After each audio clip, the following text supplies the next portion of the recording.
I'm Dwayne Lester, and this is The Paradigm Shift.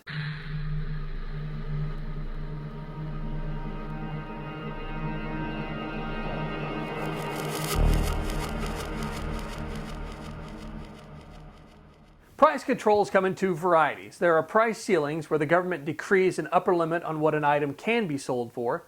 And then there's what's known as a price floor, where the powers that be decide that you must pay at least X amount of dollars for whatever it is you're buying. These controls have a very negative effect on the market. Now, in a free market, the buyer and the seller decide what an item is worth or its price. This is determined through supply and demand. When an item is in demand, the price reflects that by increasing. If the supplier is unable to keep up with demand and the item is in short supply, the price increases more.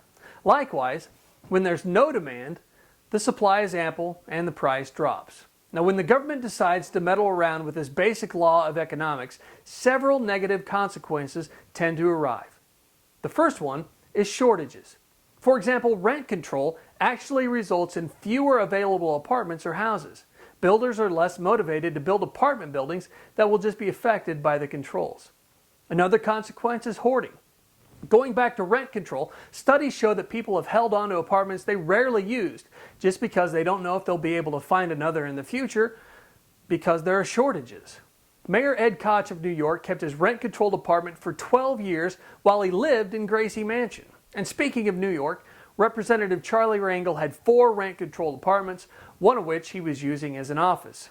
Another consequence you'll see is quality deterioration. After all, if there's a shortage, everything's going to be sold anyway, and if there's no incentive to keep the quality of an item at a high level, it won't be maintained. There's no profit in it. And then there are the black markets. More than half of the cigarettes sold in New York State are smuggled in from other states. Why? Because New York is using price controls to try to influence behavior. They levy such high taxes on tobacco that they are the net importer of smuggled smokes in the country. Price controls like this have also made cigarettes the most often smuggled legal substance, and the International Consortium of Investigative Journalists reports cigarette smuggling is a multi-billion-dollar business. Now, up until now, we've just been discussing the consequences of price ceilings. Let's switch and talk about the consequences for price floors. When a government sets a minimum price for something, it invariably results in surpluses. Take a look at sugar. Thomas Sowell noted in the 4th edition of his book Basic Economics that as of 2001, American consumers were paying $1.9 billion a year in artificially higher prices for products containing sugar, while the government was paying $1.4 million a month to store surplus sugar. And in 2002, the New York Times noted that around 350 million people in India went to bed hungry, eating bread made from grass seed, while wheat stockpiles filled government warehouses to overflowing. The poor couldn't afford to buy the wheat because the government was buying it at artificially higher prices. It's always the same. Price floors create surpluses. Now here's the paradigm shift. The minimum wage is nothing more than a price floor on your labor. It's the government saying you can sell your time and your effort, but you can't sell it for less than this. And what do we have in America? A surplus of workers. The surplus is what we call unemployment. Now, the public face of the politics behind a minimum wage increase is always the same. Oh, let's give the American worker a raise. Know this, any politician that says that is a liar, and any American who believes it is a fool. Minimum wage increases are pushed by the pro-union left. Why?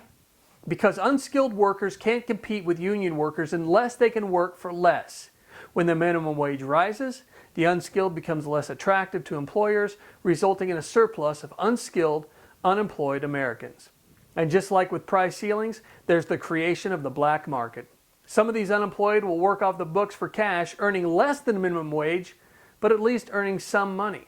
And many employers will look to the illegal immigrant who can be abused and exploited because they are easily threatened with deportation or worse. The price controls placed on our labor is a huge driver of unemployment, or the surplus of labor in America. Advocates of it preach that just want to help the unskilled worker earn a living wage.